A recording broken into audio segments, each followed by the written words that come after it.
Yeah, so good evening. My name is Raghunandan. I am working in automobile manufacturing, a typical, high-speed manufacturing organization. And for the last 14 years, I have been a maintenance manager uh, in automobile industries and rolling stock industries. So I am looking forward in this meeting to foster, know, uh, a culture of learning by unlearning many things as well, and um move in the direction towards my goal of becoming a operations manager. Thank you so much. Cool. Very good. Thank you, Raghu. And you are based in Pune, right? Based out in Mumbai, sir. Oh, you're in Mumbai. Okay, Yeah. good. Hi, Amol. Can you introduce yourself?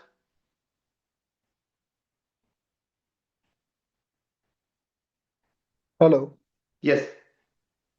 Hi, good evening. I'm Amol Kusnale and I'm from Pune.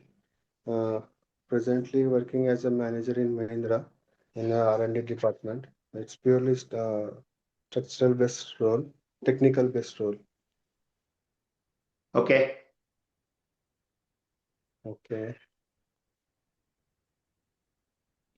Okay. Cool. Thank you. So, Sachin, can you check if anyone is joining, or we'll go ahead and get started? Already joined. I will just check with one of my friends. Sure. Perfect. Yeah. So if you can switch on your cameras, if you are not comfortable, it's okay too. But just wanted to start. So there are two more people joining in, and we'll get started. So those who do not know me, I think most of you probably know. I think Amol probably you do not know me. Nitin, you know me. So my name is Sanjeev Khoth. I am based in the US. I'm in Denver, Colorado, and I work for big corporation called Aero Electronics, and I'm here for the last about 8 9 years now in the US. But before moving to US, I was in India, taking care of a lot of activities in India. I was with Cummins, and then moved to the US. Today's discussion, again, it's more focused on you know brainstorming, why and how. And Nitin, maybe you can also jump in, but we are trying to really understand what makes some people really grow much faster. There are a lot of opportunities, and a lot of people either stuck or they can't get. And there are certain things that we probably do not understand or don't know. That's why we want to have a brainstorming. I would like to start something about my own journey, right? I'm now a global director, planning to be moving up, and then also a lot of aspirations. But to get to this level, you have to go through so many challenges, right? Personally, I felt like, there is no one to teach me, there is no roadmap available.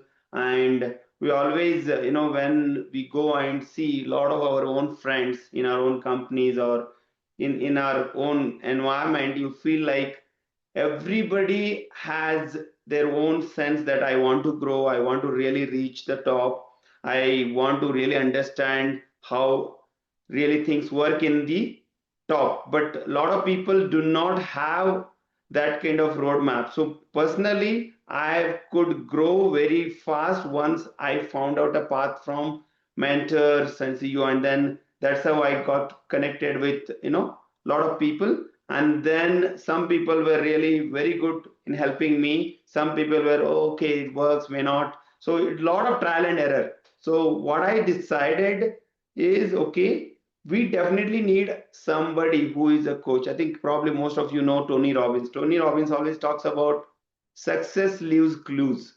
It means if you go and really understand who has done that job that you already want to do. So, for example, if there is a person who is the vice president, VP of a company, you go and understand, talk to them, really want to be like them. So you need to know what they're doing, what is their behavior, what is their value system, what exactly. So that really helped me. And then also I started connecting with a lot of people. And in fact, Nitin, you and me, we met through Ravi Reddy's program, and Ravi talks about so many things. And then I met with Krishna sir, I met with so many other CEOs.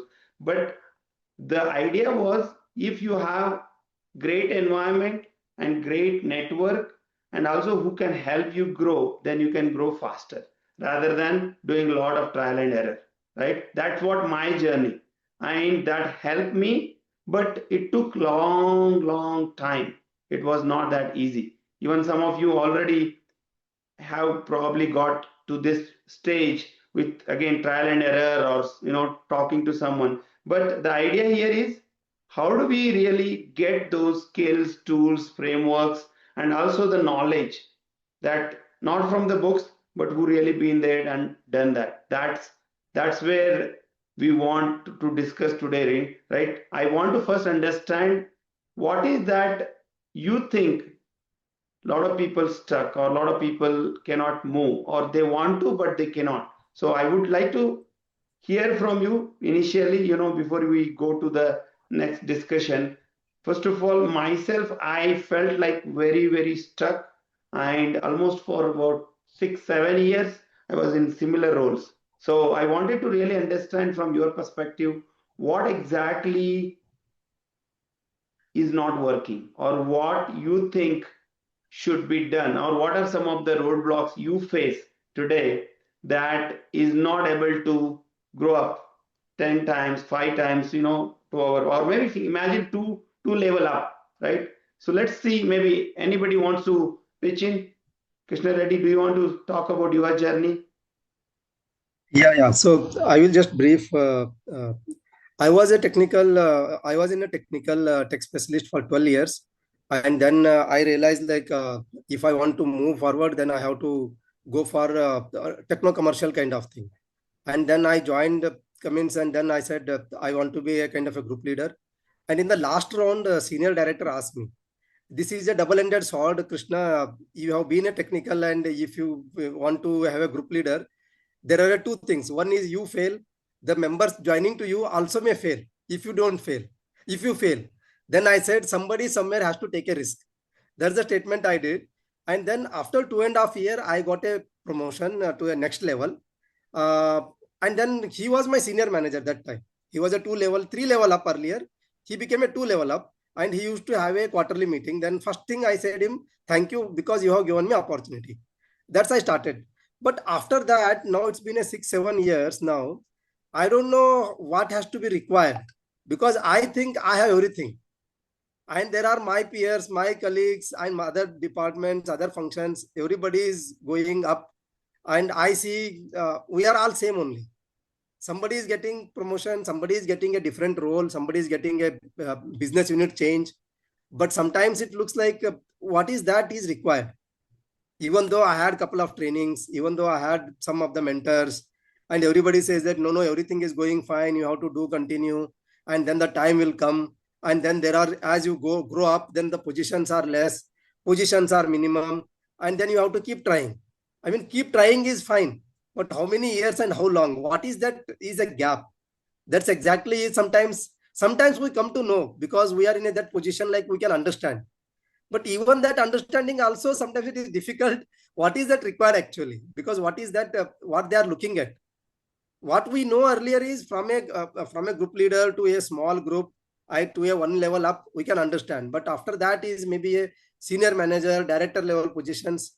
What exactly is looking, something is not clear sometimes. It's a kind of a gray area where some of the clarity is not there. That's what I want to put, Sanjay. Good, Nitin. Anyway, you are unmuted. Oh, yeah, I was unmuted here. So it's Sanjay, we have opened a can of worms, but there is a lot of good discussion around it. I can go on and talk about it, but I will definitely curtail my voice to kind of at least respect everybody's time. But I guess the main theme here are a few things, right? One is definitely which you touched upon is terms of like, hey, how does organization work? I think a lot of people don't really understand how does organization work? That's actually the number one problem, right? I mean, how are those decisions are being made in organization? That is not everybody understands it. And I'm not saying I understand fully either, right? So, I mean, there are a lot of things I don't understand at a CXO board level. What happens, right? How does a lot of how do you get to those buy-in? What do you do, right? So that's a different ballgame. So definitely, I don't understand, of course, that. But yes, I do understand how organization works, how some of those decisions are made, and where those decisions are made. That is also very important, right?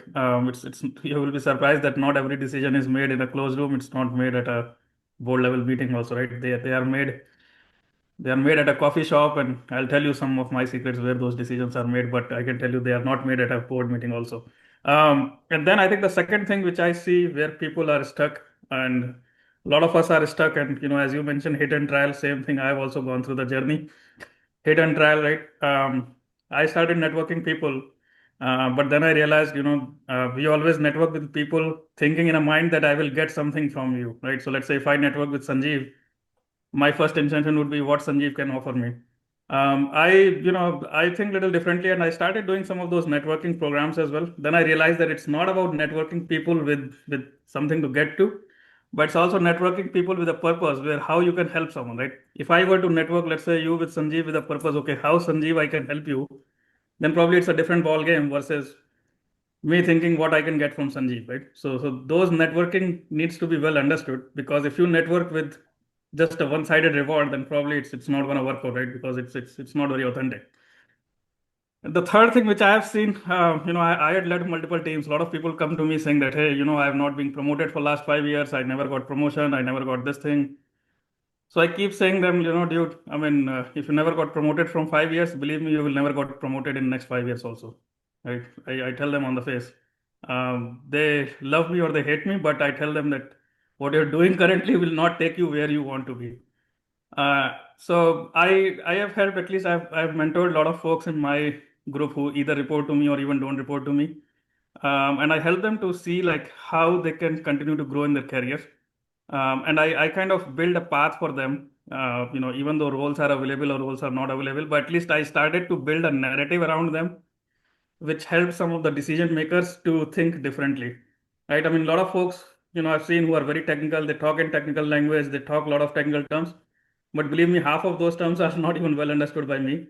So forget how my bosses would understand it. So I start rephrasing their technical lingo into the business outcome. So every time I make sure that, hey, they talk in the meeting, but they talk in all the business outcomes, right? So I did rephrase a lot of their stuff. And third thing, fourth thing rather, which I feel is kind of which helps people, or rather which people do not do, is kind of a fear, right? I see there is a lot of fear in people sometimes, where they see, hey, for me, if you look at my journey, I don't stay in a company for more than 3 years, 4 years, right? Because it bores me, honestly. Like, A, I don't see sometimes career path, and B, even if there is, then it takes a lot of time. In the same company, you have same set of doing things, so it just bores me out. So my kind of mantra is, dude, I'm gonna work, let's say, 30 years of my life. 20 years is already completed. Next 10 years, I have to survive or thrive, right? So I can do best things in my life, right? So why should I fix myself to just one company, right? So, but if you move to different companies, then of course you may have to, go to a new environment. There is a lot of fear people have going to new environment, new set of people. You may have to change cities, right? There are a lot of things that come into play. So people don't take that risk either. So, I can go on, but I think these are some of the key tenets, wherein, like, number one, understanding, to understand how organization functions, what happens at a boardroom, what happens at a CXO level, how decisions are made, who are the power owners. By the way, power owners are not the titles. Like, if someone has a VP title, necessarily he may not have a power, right? You will be surprised. Power lies at a lot of various places. Like, I have seen an admin assistant having more power than a VP, and I will give you that concrete example. So a title doesn't define a power. There is a difference between power and a title. And second thing is, like, having a fear of failure. If you have a fear of failure, then it's a little different ball game. Third is, like, changing your narrative in a way wherein you are able to speak in outcomes, you are able to shine in meetings, you are able to reach to power holders. And fourth, in my mind, is authentic networking, right? Unless you have an authentic way of networking, it's very hard to kind of, go higher up. So you have to create your mentors and, like a business champions who would voice for you. But all this happens through authentic networking. So yeah, those are my kind of 2 cents. Very, very powerful. I'm really, thank you, Nitin. And you just, I'm curious, right, in terms of your overall experience. You said, yeah, I completely agree. Decisions are made in the coffee shop. Decisions are sometimes, you need to know where the power lies. How do you, but what is I mean, give me an example, or probably you think, yeah, you never thought, or probably this happened, right? Any concrete example for the people as well, or anyone you think is really, this is how this was a situation, this is how you took away, and then this was happened, something like that. Yeah, I can take one example. So I used to work in a company called Niagara Bottling about 2 years back Yeah. in West Coast. So it's also like a water manufacturing company. So there, I was kind of little stuck, and it was a highly political company. And when I see high political organization, it actually ups my tail, thinking, okay, that's the place where I should belong, right?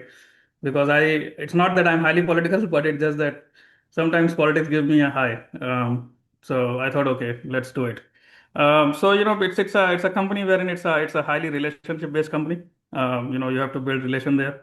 Not to say that you don't have to build anywhere, you have to build, but I ideally believe that was a little more relationship based company. So essentially, I started to build relation with people, but I wanted to have some true kind of a business champion for me, and I was eyeing some kind of an EVP. So it's like a family business, and they had like certain EVPs within different verticals. I was actually trying to reach to some EVP, and EVP was like at least 4 levels up me, and it was a little difficult to get hold of any EVP just because I never worked with them, and I was like, how do I reach them? So one day, it's a very little weirdo example, but you know, so one day EVP was, I was in a washroom and EVP was doing a shit along with me, and the next side on the washroom, I saw him. I said, okay, that's my only opportunity for 2 minutes. And by the time in the washroom, I chatted him saying that, hey, look, I mean, I'm Nitin, and I work for a warehouse supply chain space. I recently joined here. I'm looking to kind of, understand how some of the business function work, and I'm looking to get connected with you since you're a manufacturing VP. Some of your vision would help me to understand better realm of the company. Do you think I can set up some 30 minutes time with you, right? So he said, yeah, work. He said, okay, you know what? If you have time, you come over right now. I said, yeah, okay, let's do it. So he took me to sixth floor of his office, and he was sitting there. We chatted for about 1 hour, all the details, what he's wanting to do and everything. Then I asked him there that, hey, look, I mean, I'm new to the company. I'm looking for someone who can vouch for me, who can at least help me to grow, navigate, and he said, dude, absolutely right. He said, I'm here for you. You whatever you need, you just come to me directly. I'll help you in anything. And then he, connected with me pretty good. He met me at a couple of times at different events in the company as well, and then we connected well. So that's how I build a connection, right? And then I think also it's important, right? If you're stuck in the company, it's very important to have some mentors who can guide you. Not every day is a great day, right? I mean, it's like you're playing cricket in the life. Not every day you're gonna score 100. You will fail most of the time, right? So it's important to have those guidance and mentors in the company, or even not in the company, even outside in the company as well. People who understand you, whom you can go through, and who can guide you in some of the challenges. Great, what a great story. Yeah, any other thoughts from anyone? I just would like to share my own experience. So last year I got a promotion, but in terms of when it comes to appraisal, increment in terms of economic benefit, I didn't get that much benefit, even though I get a promotion. So I was little disappointed. So after attending Krishna sir's workshop, I realized that understanding the definition of deliverables, which manager understand, that is something more important. Means even in your case, you may define like you have delivered hundred of things, but if you could not able to uh, uh, join the dots which your manager is expecting, like for example, let's say if you're talking with CFO, then he will understand only the language of finance, he will understand only the language of numbers. So in that case, that was kind of mismatch in between me and my manager. What I'm trying to deliver or what I was delivering, I could not able to uh, put it in terms which my manager could able to understand. So delivering the things which your manager can understand in a realistic term. That is something more important to understand, and that is something that something helps to your manager also, that what you are delivering, not only in terms of like 100 of tasks, but what is important to your organization. So that engagement is really required. That is one of the learnings for me. Very, very good. I agree. I think that is a very good insight. So anyway, I think George, you joined a little late. So, but why don't you go ahead and have a quick intro? I know you, but probably many people may not know you. I don't know whether you know Nitin as well. Hi everyone, my name is George Fergus. I work as a director for cybersecurity and AI security for Capgemini. Run a practice here for North America. Thank you so much, Rajiv, for giving me an opportunity to give an intro. Sure. Thank you, George. Yeah. So now, okay, anyone else you think, any Amol, any thoughts, Raghu, any thoughts from your side? Maybe I think Nitin gave a lot of insights, but we'll again go deeper a little bit. Go ahead. Any other thoughts anybody wants to share, why people stuck, what do you think, and any experience you think, then maybe we will also discuss with others. Yeah, George, go ahead. Rajiv, one thing that I know surely helped me is when I used to do, sessions with my manager, I used to go with my agenda that, hey, I will be doing this, I will be doing that. But the most important thing over there is your boss's agenda. So like how you have your KRI and KPIs, your manager has your KRI and KPIs. The person who becomes successful is the person who is able to understand his manager's KRI and KPIs and able to help him achieve his KRI and KPI.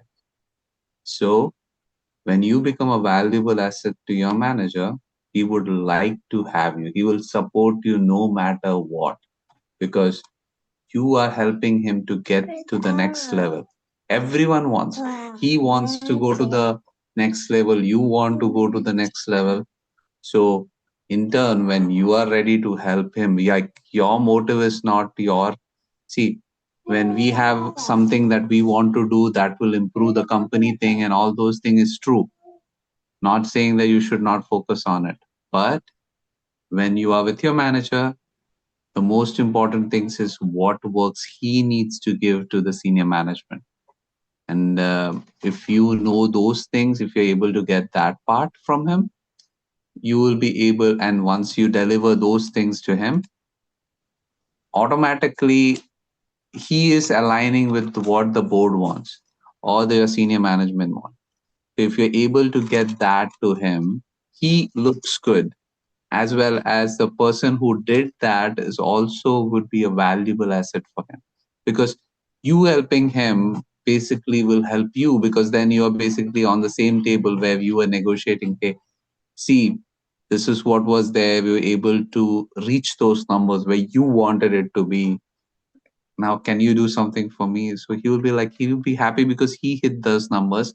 He got that promotion. So he would be also helping you do the same.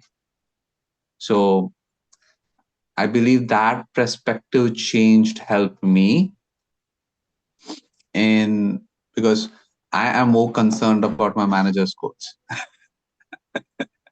And by helping him in turn, it helps me. So it's a win-win situation for both.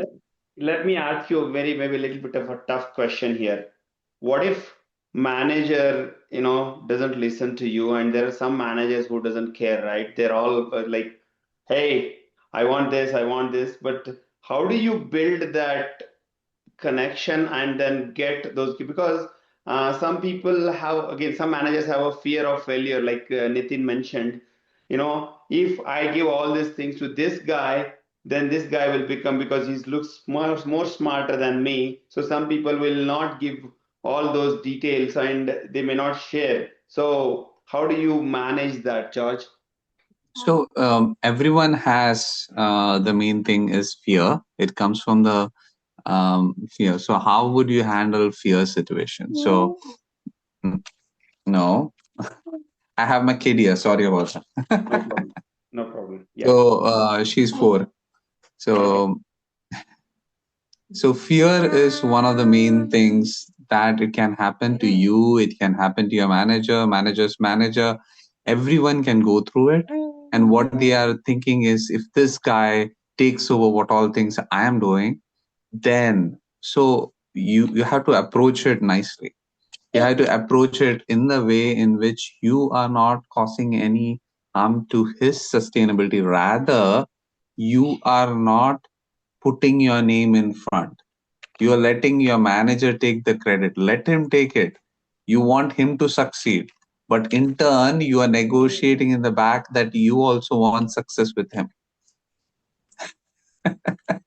So if you try to push over your manager, then for sure he will be afraid and he will never help you, because everyone is trying to take credit, right? But in this scenario, you're not trying to take credit. You're basically letting him take the credit. You're basically helping him deliver the things that he has to deliver, making his life easy. It is a next step. You have to do your things well. Plus, you're doing your manager's work too. But in that scenario, he will trust you because you're basically his, the right or left hand person who he can trust, and he will give you things that no one else within the company will have the opportunity to do. That is you learning that skill. When he moves out, he will say, hey, this is the guy who you can, or he gets a better opportunity and moves out. He will be basically saying, this guy knows all these things. So your job is to not incur fear. You have to think about it and not show that, hey, everything I am doing, I should get it. No, you are there to help him. And after all these things, even though there are some people who do not want to help, not good human beings, and that is how the world works. If that's the case, that's a different story. But in general, if, as simple as this, Sachin, if I am your subordinate, I come and say, Sachin, hey, I know it has been a challenging year this year. And, I know you have going through a lot of things that is on your plate. Can I take some of your things and help you out? Yes. Great perspective, George. Amazing. Yeah, thank you. Yes. So, take some of his things from his plate and get things done. That's it. I will say. Got it helps. Cool. Yeah. Nathan, you came off mute, so maybe I'll give that opportunity again. Talk. Go ahead. Yeah, no, I think it's a great perspective. I just have one line to add, right? So there is a reason why people stuck is, one is they believe that, hey, my work will speak itself, right? I don't have to blow my own trumpet. My work will speak by itself. And second, they always believe that my manager will take care of me. So those two are the failure points. So I just want to call out. Very good. Seema, go ahead. Maybe why don't you quick introduce and then go ahead. Yeah, thank you, Sanjeev. Hi, everyone. Seema Mishra. I'm actually in Philippines, recently moved from India to Philippines. I work in aerospace industry. I lead operations for one of the Collins business. So my question is, we personally may not be showing that we are the one doing, but what if our managers, colleagues, we recognize that and speak that openly, that wow, you came and this changed and this happened in front of manager? How to handle such situations? Who wants to take this? Maybe there are some experts here. So anyway. Go ahead. Yeah, Sanjeev. Okay. So in this scenario, in a Zoom meeting, suppose if you are being praised in front of your manager, and it's a good thing. So what you do is you make that as a brownie point by giving passing the buck to your manager, saying that, hey, under his guidance is why I was able to get these things done. And if I didn't have the support of this guy, it would have been really difficult. Give that thing. Even if the senior management comes and talks to you, you put this guy up. And what happens is he will see that, hey, this guy has my back. He's not basically, putting me under the bus. That's how most people behave. And you will find a friend in there. And this is the thing, your mindset is what helps you. So if your mindset is that everyone around you is trying to help you, they are trying to help you. If you think that everyone around you is trying to push you down, then that's what it is for you. Thank you. This is really helpful. Great. Any other perspectives, any insights from anyone? One question, Sanjeev, to maybe Nitin, or maybe something similar question, like going to a 2-level up and connecting with them and interacting with them. How do manager feel that one?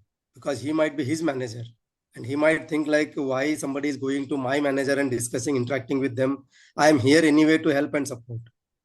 But sometimes it might help to go to a senior manager and give our perspective also, like what we like. And maybe we are not saying that my manager will not be believe or trust me, but sometimes I think like going to a senior manager or a 1 level, 2 level up, interacting with them, connecting with them will help. Yeah, Nitin, maybe you can answer this, but yeah, go ahead, and then maybe I'll jump in.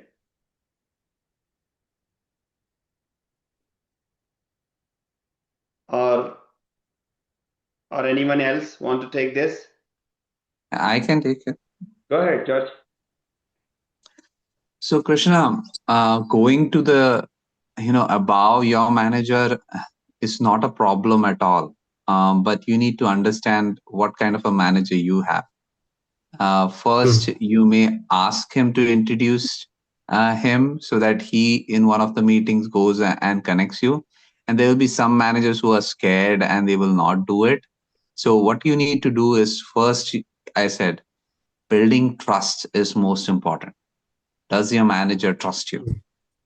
And once you have that trust, and in a normal, there are so many occasions, like, which is basically company sponsored events and all those things, you go say hi.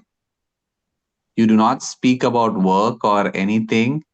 You always praise your manager, because if his image is good, your image is good, means you guys are doing a great job in that section. So you put a perspective in that phase, saying that, hey, these are the things. And some of the things where we are doing, we could do, and you need to learn to speak their language first. The business on the top level speaks a very different language than the people who we in generally speak. They are not concerned with the nitty-gritty that we think is important. For them, what's important, you need to know first before you go and start speaking to them. Because or else you will not get their attention. They might entertain you for a while and then you will not have that connection at all. So you need to learn to build that language skills so that you can go and speak in terms of what they really want to hear. And you give them what they need to hear. And that's where the attention span gets retained. And if you praise the company, the work ethic, the things that you have been doing, and the company and the team and everything is doing, they'll be like, oh, this guy, is saying so much and he knows so much about the thing. Oh, we should, I need to speak more to him. So maybe within the team, he will actually ping you rather than your manager first to know things about your department, because you've spoken so well and you know about the things that you're doing. So that is how you connect, rather than getting your manager fired up and being in fear. Those are the other ways to do it. No, this is based on my experience. I had few managers who were literally not ready to introduce, and my way of dealing with that was through this. Very good. Thanks, Yeah. George. Yeah. Good, George. Very, very insightful. Yeah, so even I would have answered in the same way. So, George, you did really great. Yeah. So, Amol, you were unmuted for some time. So, do you have any questions or any insights or anything? Go ahead. Yeah. Uh, Actually, I'm purely in technical field. Okay, means in case of a product development, if any, we predict the failures. Okay, or the its durable or reliable life of the product. So, what if means the seniors, okay, the manager and the HOD, those are not means that much technically capable enough, and you are doing means everything decision making, critical decision making, whatever means documentation, DVP, everything, physical testing, and based on to the even with the cross-functional teams in a meetings. Let's say I am taking all critical decisions and all everything, but at the end, if when it comes of means if it goes everything well, okay, it will be said in front of means everyone that it's a good teamwork, okay, but when failure comes, then particularly, oh, let's say this particular guy, he did not did this well, if in such a way he is highlighting, and he in terms of appraisal and promotions and all, if the he is giving this one priority to his favorite guys, then how to handle this one means it is sometimes it feels that better to walk away rather than means getting involved in all this. And when sometimes when I feel when I try to approach any higher management related to in such a situation, when actually higher management also is aware of all such stuff, but uh, no one wants to take an action, or no means say not a action against the manager, but at least not means any right justice to the person who is contributing. So sometimes it feels that everyone is coming just to fill their pocket and just don't want, no one wants to disturb any cycle. Let's run the business how it is going and let's go move ahead like that. So sometimes it just feels that we should also do the same thing instead of contributing for means if you know the solution also, why to give solution, just do a routine job and go to the home. It sometimes it feels like that now. Okay, who wants to take this? This is good. So, Amol, your question is, in this environment, how do I survive, thrive, and grow, or what should be the approach, right? So, Yeah, yes. correct.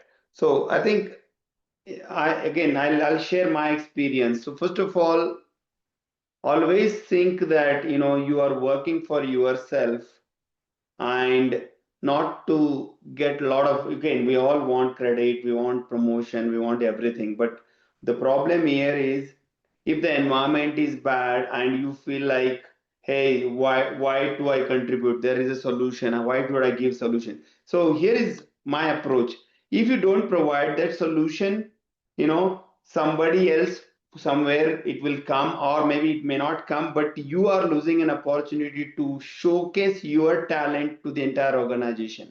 So to me, no matter what, whoever is in your organization, if the culture is bad as well, I will do my best, I will contribute to best of my abilities, and I am working for myself. So at some point you definitely will get noticed, and you will get to the, even that managers are not that technical, or the senior managers not technical, if the credit comes they will take, and if there's a blame comes, you will be blamed. Yeah, those are all things will happen when the environment is bad. But if you yourself is very optimistic, trying to do the right thing, and you really want to do or grow, people will notice it. There will be people within the organization, outside the organization, wherever. So to me, my answer is, do your best, and then also, no matter what, like George mentioned, give credit to your manager. You know what, because of your support I could do this, so what happens in organization, we always go with that approach is, I am best. He doesn't understand, manager doesn't know anything, but ultimately they have the power, they have the decision makers, and they understand little bit more than what you know, because that's why they are at that position, right? So how do you make them more powerful by providing more solutions and telling that, yeah, because of your support, I could do this. So that is one approach. But any other thoughts from anyone? Nitin, George? Yeah, I just want to add my 2 cents over here. So, as Amol mentioned, many times we do complaints about something happening in the team to senior managers, but they tend to ignore. So, as George mentioned, speaking the language of senior management. So, complaining will not help them, but putting the things in terms of like how projects productivity impacting, how progress of team is impacting, how we could not able to deliverable project deliverables, and how it is impacting in terms of overall finance. If you could put that realistic figures in front of senior management, then they could be able to take action or revert. But if you just go and complain, that will not help. I guess that. Good No, point. let me clarify you. Means I did not complain to everyone. Okay, till date I tried to maintain means my reputation rather than going from financial part of it. And the other thing is that that I mentioned means cross-functional team, at least actually not at my level, at even senior level as well. Everyone knows each and everyone's capability and compatibility, etc., maturity as well. And the now the situation is that until date means no one means. Continued over there means everyone tried to leave the organization within 2 years, not in my team and in my other teams as well. I see. And Okay. still it is going means no one is continuing not till date. Means when I left that organization, now it is around 1.5 year, no one that position is not getting filled up because no one wants to join over there. I see. So now I think we have a few minutes left. So now I want to bring in the expert, right?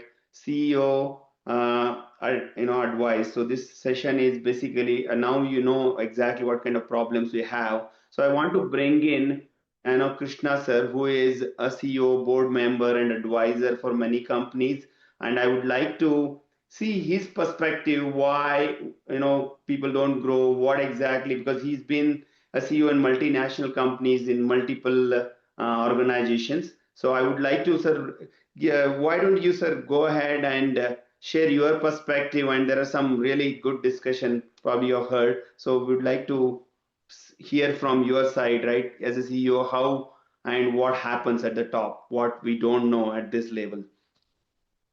Good. Thanks, Sanjeev, and thanks everyone. It was a good, intense discussion.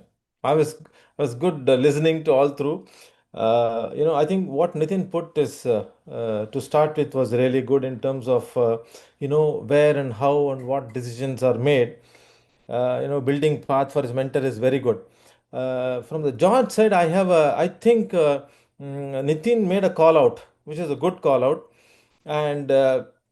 I would just like to put a caveat in George's point of view. See, what happens is when you always want to be in the good side of your boss, praise him and do it, you tend to behave this way with your juniors. This is, a proven psychology where you have to have a caveat to tell you that you don't expect your people to be like this. Okay? Because the expectation of what you are is what you want to be. So that's a big caveat you need to look at in organization. Is good. See, one is the fear, another is a threat perception which you will give it to your manager in terms of his insecurity. But the real thing is this: every time you take this approach, you want your people to take the same approach towards you. It's going to be a situation where people are not going to be true to you as you grow up. You will not get what you want, you will get what you need to have. That's the crux in leadership, because you need to have truth. Even if it is not something good, even if it is not, you should have that ability, train yourself to take it. That's one caveat I put across to George's thought, that no doubt for growth it is required, but that should not become your weakness, that you expect your people also to be like this with you, because it is very difficult that you are like this with your boss, but you leave free your people to start talking with you. It's going to be difficult in that personality type. Otherwise, George, what you said, is something good to method of growing. But you must understand that you need to have a dual personality if you do that, because you need to, because everybody else, not you, also knows that what you're doing. Your behavior speaks. You may talk anything to people, but your behavior will be seen by people outside, how you are able to grow it. Now, this also should not deter you, because over a period I've seen, once they take this route and it is giving result, the real inner growth, is being sidelined. So you start using this methodology, and immediately when manager changes, there are some issues that can come into this. So as long as you are true to yourself, look at what is KPI. I'm sure that you have to support him, because it is all top down in terms of KPIs. You should know what results you're delivering, how it is stacking up to him, how it is stacking up to his boss. That is absolutely no doubt on that, George, what you said. Except on the way, is not all the time that you need to do this. You need to be, because this is required as you change organizations, as you change managers. That's a caveat, and I understand the call out from Nitin. The other one, on the 2 level we were talking, the biggest thing in 2 level is this. I think that Krishna brought up, if I'm right, correct? What if you skip? See, many organizations have this skip level meeting as a formalized mechanism to do this. I don't know if many of your organizations have it or not. We usually have one skip or two skip levels sometimes, maybe once It's in a there, quarter sir. or something. That's why this is done formally in organizations to avoid this. But whenever you get to meet, you usually have a system that I think you should not talk anything related to work or your appraisals or your salaries or complaints or your approvals needed. That's something you should have within you when you speak, maybe 2 levels up or 3 levels up. You should never bring these. You bring, if he's asking, you can bring something on a big project or what you're working on. How is it going to impact the business? So you should know your contribution into the business strategy. That's a must. Keep that. That is what you should tell him about. What your contribution, what level you are in. Then from that he may pick up and ask, what is this? So never, talk something with respect to timeline, because there are a lot of sandbagging that happens in the organization. So what your CEO has a timeline is not what you and your manager have. The timeline could be entirely different. So do not talk anything unless you're probed specifically. Never talk anything with respect to time or money or something in whenever you have such an informal meeting. Be very clear with respect to what projects you're doing. How is it going to bring in the strategy alignment with the organization? That is what you should talk. Not on appraisals, not on approvals, not on work related, not on anything with respect to compliance and internal department. That should be your agenda. And have this ready at all times, because you will not know when are you going to meet them. So keep that with you. Top level projects, what you have, how is it in alignment with the strategy of the company, and how is it going to benefit in terms of maybe product or service or whatever you have it. So that should be your agenda. And if that happens, then it becomes very professional. See, all the managers have passed this stage to come there.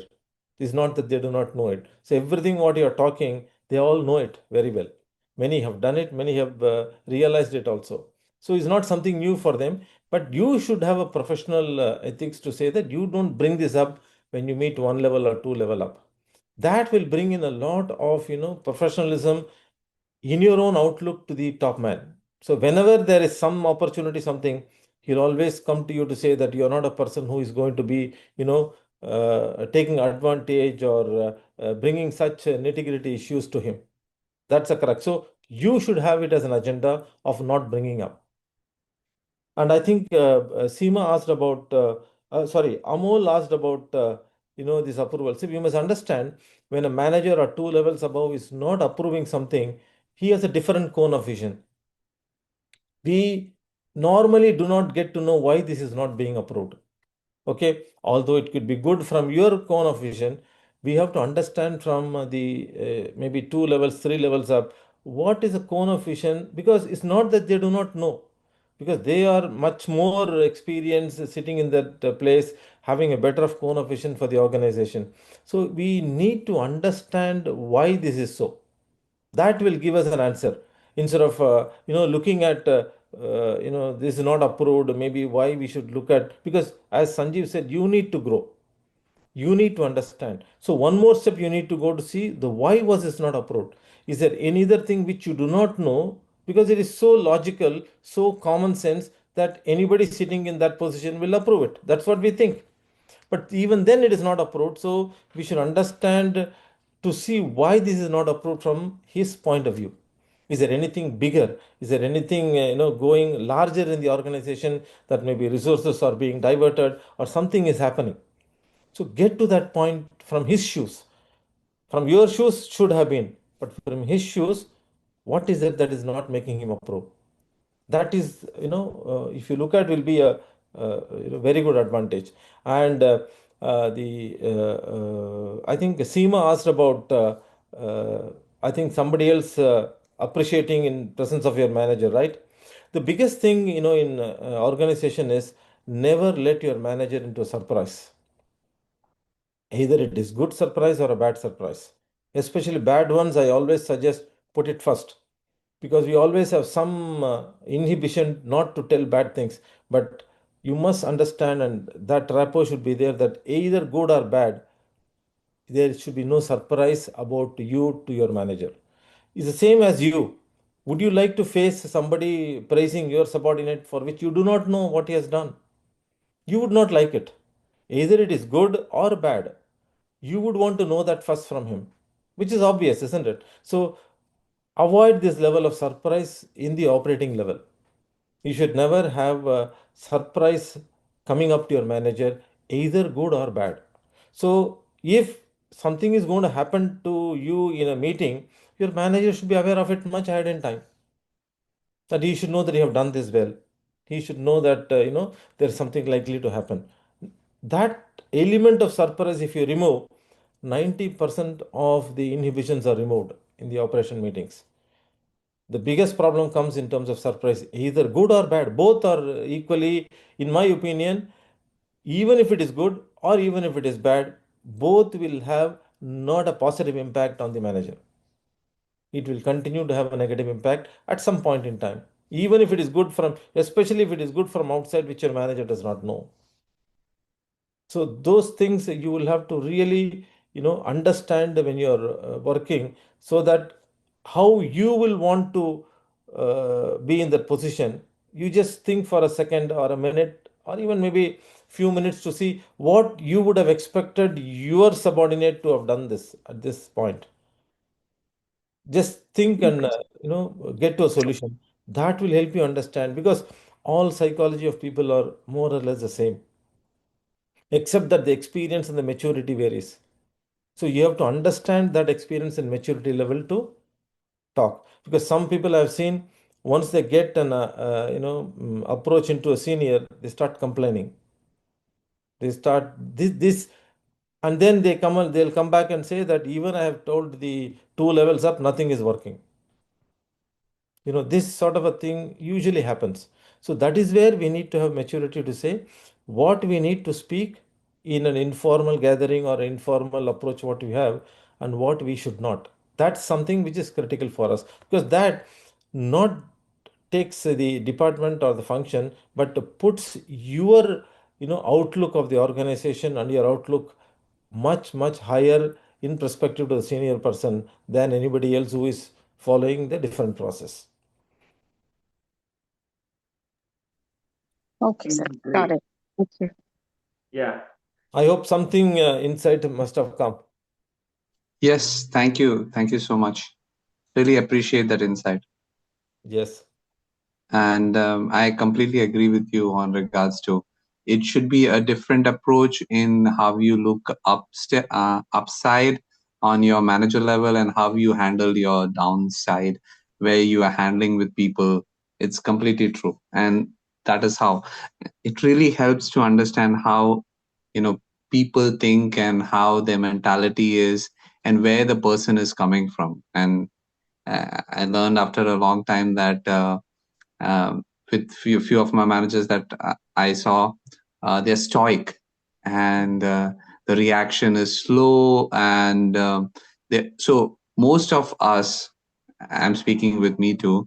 I used to also do it, but now I control a lot. The reaction, I used to react.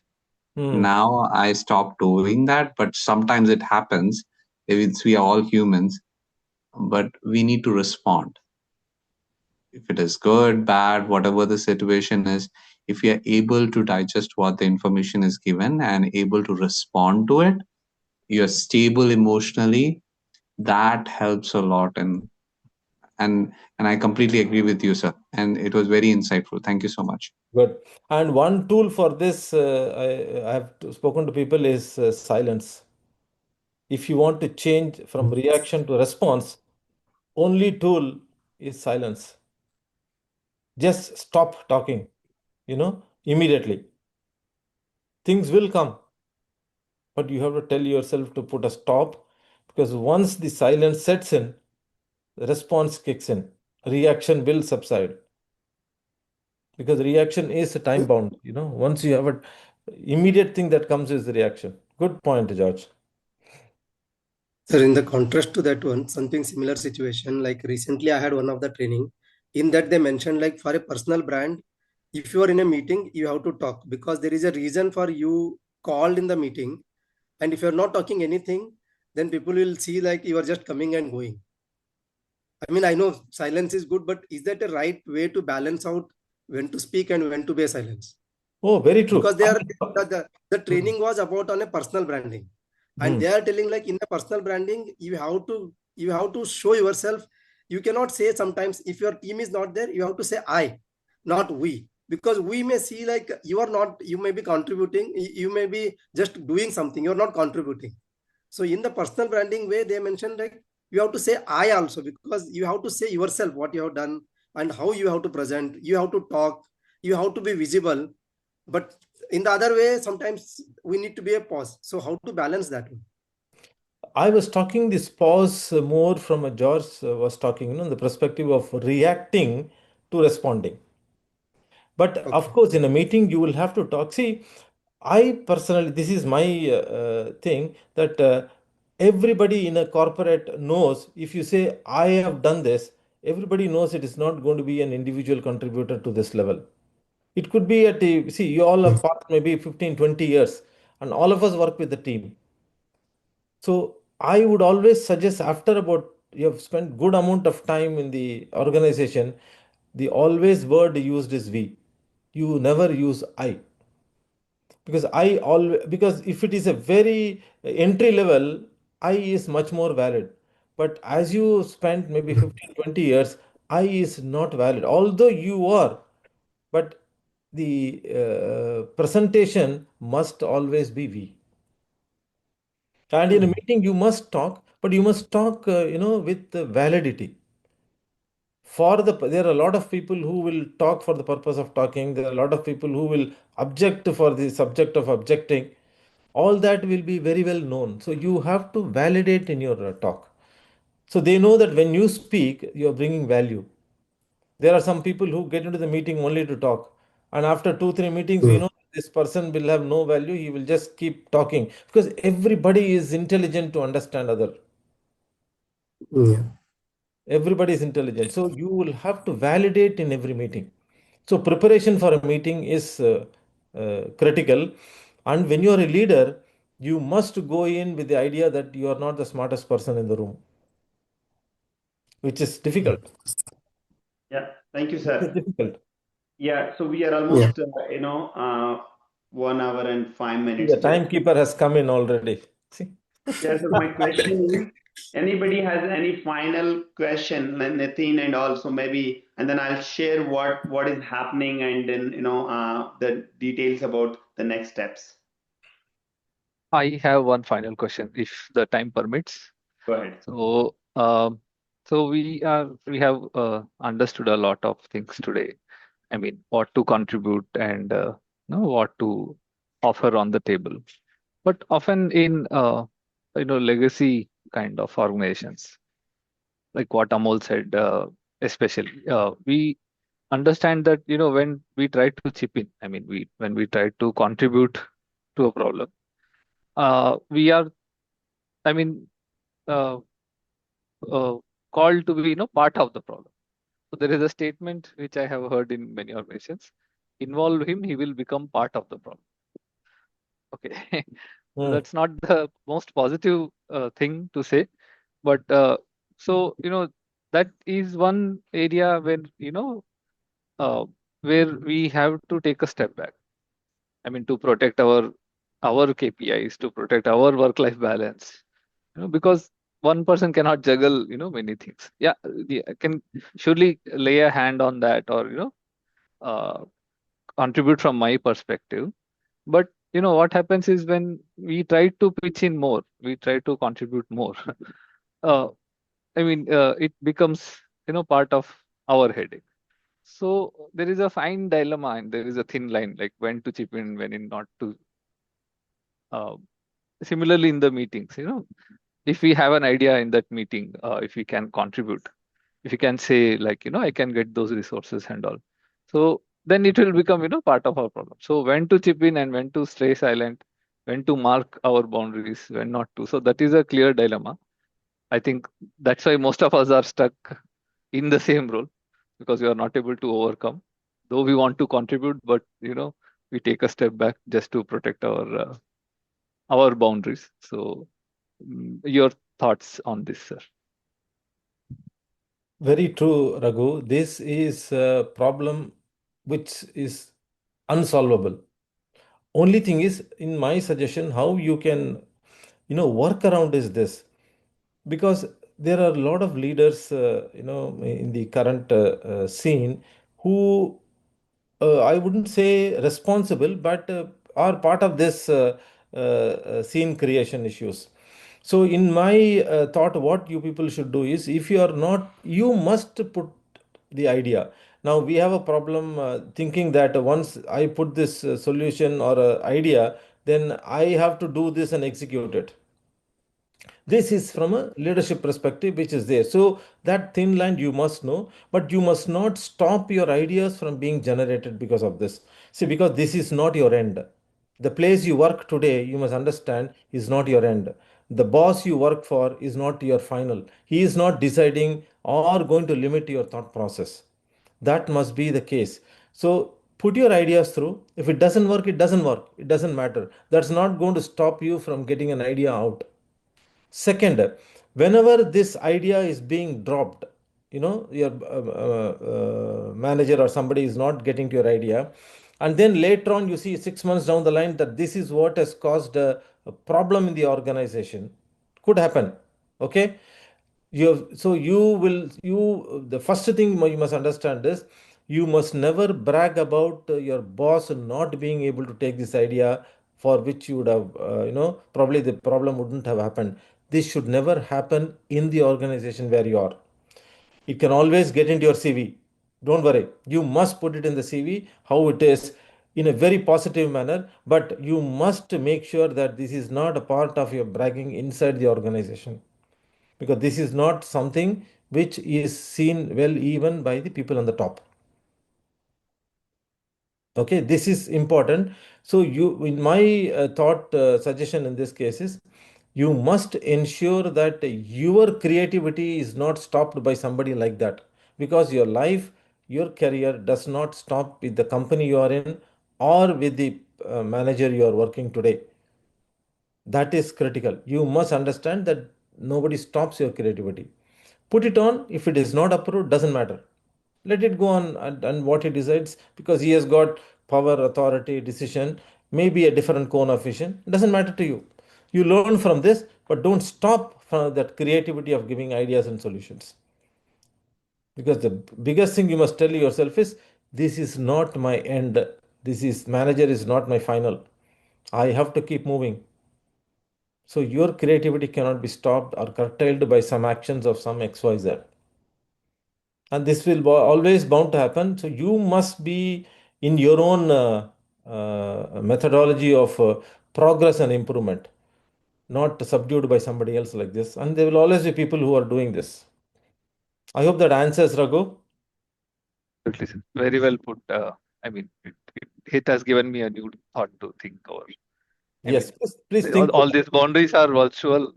They are Yes, not real. Yeah. they are not Completely. real and they are not permanent. Somebody cannot stop your creativity. You put Nitin, forward, they don't take it, doesn't matter to you. go ahead. Yeah. Yes, sir. Yeah, I just want to add on this one, right? And that's a very well said point. You know, and I think it's a little cultural thing also, right? Especially I've seen here in America, people like to, you know, like you to come up with ideas, right? People don't want you to come up and cribbing about problems, right? They want you to come up with ideas. I know, like back in India, it's a little colonial type of a culture, right? Wherein it's more about regimental. That hey, why you're coming up with this idea? This is not me, and all those things. But in America, ideas are always encouraged. It's a land of free, right? That's what they say, but not sure. But they always encourage ideas. Hopefully this Uh, continues, Nitin. yeah. So that's what, but I guess like irrespective, right? Whichever country you are or whichever culture you are, it's more about you, right? It's more about you should continue to present ideas. Yes, I get it. Not every idea will stick. Not every idea will go through. Not every idea will have a budget to back up. Not every idea, and most of the ideas fail also, right? So if you look at the greatest companies of the world, let's say Amazon, Apple, and everyone, 70% of their project fail, right? But they continue to innovate. That's how companies grow. If you pause your ideas and everything, then you are not going to grow. So put this across individual also. That's a Yeah. perfect way. Yep. Companies can do it, individual can do it. So just Yep. don't deter from somebody stopping you. That's the crux. Good, Nitin. Very good. Yeah. Wow. What a great, insightful Thank you. discussion, and Thank you. hope everybody got a lot of things from this. So anyway, because of the time, so I just want to share one announcement here. Krishna sir, being a CEO, MD, and board member, is launching cohort 2, which is a new program for all the participants who want to thrive in the organization. Don't think about your next promotion. Think about how you become a great leader for your own organization, community, and also how do you change your mindset and have a greater life, right? Not only income, but an impact as well. So we are coming up with cohort 2 next week. I know some of you have already joined. Thank you, Lakshmi and Seema. We all are joining. But those who wants to really join, the time is very short. So I would like you to reach out to me or your counterparts, and then Krishna sir will be leading. There will be online live like this. Bring your situation, and there is a great framework sir has put called music. How you think about mindset, how you think about your understanding about all those organizational parts, right? In terms of finance, in terms of all your operational metrics, and then also how you thrive, then strategy, then how do you influence others, yourself, and then also the community, and then also how do you bring that consistency. So this is coming up. It's only 1 week. So next week onwards, we're going to start. And there are a lot of people who are approaching. If you're interested, feel free. I'll send you the registration form and we are going to start it. And after that, I don't want to bring somebody in between. That's the reason we have postponed by a week, and next week onwards it will be starting. So if you have any questions, feel free to reach out. And I don't want you to stuck, because and then I felt learning from the person who played the game, the coaches, CEOs, is always the best thing rather than struggling and making mistakes. And because of that, I know a lot of people are joining. So feel free, and I'll be able to help you with any other questions you have. Any thoughts, questions before we log off? And thank you for sharing your insightful, comments and thoughts, everything. Nitin, George, Amol, Raghu, and I think Seema, and also every one of you can really be. I would like to see in the cohort, and then we'll thrive together. And there's so many things that we don't know, and what you are today good at it, it means you will not be really good at the other things, right? So you need to learn from someone. So this is the opportunity for you.